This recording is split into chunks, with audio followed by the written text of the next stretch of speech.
ജെസ്റ്റൽ opticals, opposite TB hospital, Karivelippady, Kochi. Pallarimangalam കൃഷി officer EM മനോജിന് യാത്രയയപ്പ് നൽകി. തലമാറിപ്പോകുന്ന പല്ലാരിമംഗലം കൃഷി ഓഫീസർ EM മനോജിന് നൽകിയ യാത്രയയപ്പ് സമ്മേളനം പല്ലാരിമംഗലം പഞ്ചായത്ത് പ്രസിഡന്റ് ഖദീജ മുഹമ്മദ് ഉദ്ഘാടനം ചെയ്തു. വൈസ് പ്രസിഡന്റ് OE അബ്ബാസ് അധ്യക്ഷനായി.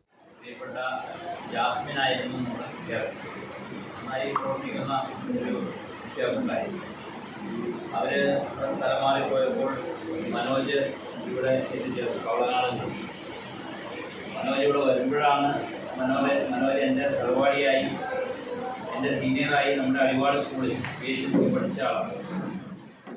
കൃഷി അസിസ്റ്റന്റ് ബിന്നി മക്കാർ സ്വാഗതം പറഞ്ഞു. പഞ്ചായത്ത് അംഗങ്ങളായ Safiya Saleem, Seenath Maideen, Abubakar Mankulam, KM Maideen, Riyas Thuruthal, Shajimol Rafeeq, Nasiya Shameer, A Ramanan, panchayat secretary K Krishnankutty, CDS chairperson Sherifa Rasheed, PK Moidu, MM Bakker, Anitha P Krishnankutty എന്നിവർ പ്രസംഗിച്ചു. കൃഷി ഓഫീസർ EM മനോജ് മറുപടി പ്രസംഗം നടത്തി. News bureau, Kothamangalam.